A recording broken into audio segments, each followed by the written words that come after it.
চট্টগ্রাম বিশ্ববিদ্যালয়ের শিক্ষার্থী ও স্থানীয় বাসিন্দাদের মধ্যে নতুন করে আবারও সংঘর্ষের ঘটনা ঘটেছে।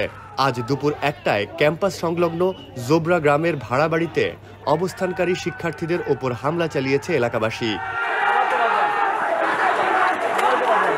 সামাজিক যোগাযোগ মাধ্যমে ছড়িয়ে পড়া এক ভিডিও ফুটেজে দেখা যায় এলাকার বিক্ষুব্ধ যুবকেরা ভাড়া বাড়ির ছাদ থেকে শিক্ষার্থীদেরকে ধাক্কা দিয়ে নিচে ফেলে দিচ্ছে।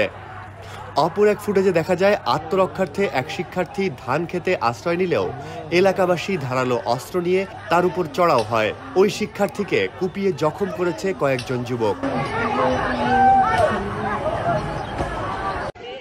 এলাকাবাসী ও শিক্ষার্থীদের মধ্যে চলমান ধাওয়া পাল্টা ধাওয়ায় বেশ কয়েকজন গুরুতর আহত হয়েছেন।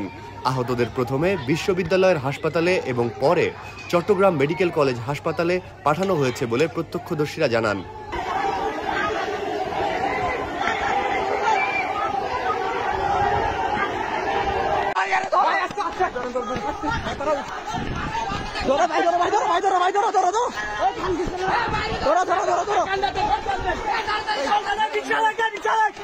ভাই পানি খাবো।